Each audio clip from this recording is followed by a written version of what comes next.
दोस्तों, मैं आज आपको वाक्य परिवर्तन सिखाऊंगी। वाक्य परिवर्तन को हम वाक्य रूपांतरण भी कहते हैं। जब हम किसी एक अर्थ वाले वाक्य को दूसरे अर्थ वाले वाक्य में बदल देते हैं तो उसे हम वाक्य परिवर्तन कहते हैं। जैसे अलग अलग तरह के वाक्य होते हैं अर्थ के आधार पर। कोई प्रश्नवाचक होता है, कोई आज्ञावाचक होता है, कोई विधानवाचक होता है। तो अलग अलग वाक्य होते हैं।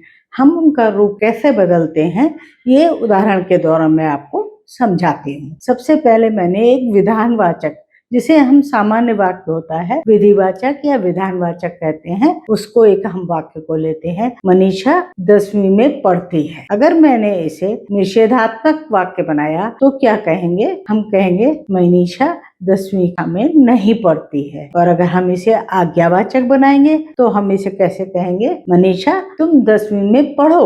अगर इसे प्रश्नवाचक बनाना है तो कहेंगे क्या मनीषा 10वीं में पढ़ती है? तो ये प्रश्नवाचक होगा क्योंकि प्रश्न। तो अगला वाक्य देख, अगर हम इसे विस्मयवाचक कहेंगे, अरे मनीषा 10वीं में पढ़ती है, यहाँ पर हम विस्मयवाचक चिन्ह भी लगा देंगे तो ये विस्मयवाचक वाक्य हो जाएगा। इच्छावाचक वाक्य, इच्छावाचक वाक्य का उदाहरण देखिए, काश मनीषा 10वीं में पढ़ती। संदेहवाचक, इसी को हम जब संदेहवाचक वाक्य में परिवर्तित करेंगे तो हम कहेंगे मनीषा शायद 10वीं में पढ़ती है। या इसे हम दूसरे रूप में भी कह सकते हैं, मनीषा 10वीं में पढ़ती हो। तो इस तरीके से अर्थ के आधार पर हम शब्दों का अर्थ बदलकर हम वाक्य का परिवर्तन कर देते हैं। इसे हम वाक्य परिवर्तन या वाक्य रूपांतरण कहते हैं। इसी वाक्य को हम संकेतवाचक वाक्य में भी परिवर्तित कर सकते हैं।